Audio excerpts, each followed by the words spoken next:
આદિત્ય ઉપાધ્યાય સામેના દુષ્કર્મના કેસમાં તેના 4 દિવસના રિમાન્ડની મુદ્દત આજે પૂર્ણ થઈ છે। આજે આરોપી આદિત્ય ઉપાધ્યાયને કોર્ટમાં રજૂ કરવામાં આવ્યું ત્યારે કોર્ટે પરિસરમાં યુથ કોંગ્રેસના કાર્યકર્તાઓને ઉગ્ર વિરોધ પ્રદર્શન કર્યું હતું। યુથ કોંગ્રેસના કાર્યકર્તાઓએ પોલીસની વેનને અટકાવી આદિત્ય ઉપાધ્યાય વિરુદ્ધ હાય હાયના નારા લગાવ્યા હતા।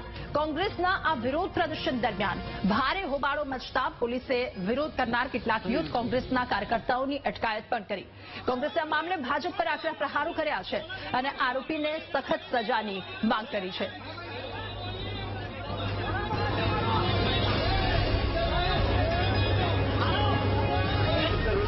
કાર્યકર્તાઓ સાથે અહીંયા કોર્ટ ઉપર વોર્ડ નંબર 8 ઉપાધ્યાય ભાજપના મહામંત્રી બને ભાજપના મળતિયાએ 23 વર્ષની યુવતી પર જે બળાત્કાર ગુજાર્યો છે એ મળતિયાને ફાંસીની સજા મળે એને ખૂબ જ ગંભીર મુદ્દો બન્યો છે। ગુજરાતને લાંછન લાગે એવી આ પ્રકૃતિ કરી છે અને એને આ જે બળાત્કાર ગુજાર્યો એને ફાંસીની સજા મળે એના સમર્થનમાં અને આ યુવતીને ન્યાય મળે। આવનારા સમયમાં ગુજરાતની કોઈ પણ યુવતી સાથે આવો કોઈ ગંભીર બીજો ના બને એના માટે એના સમર્થનમાં મળતિયાને ફાંસીની સજા મળે એના સમર્થનમાં આવ્યો।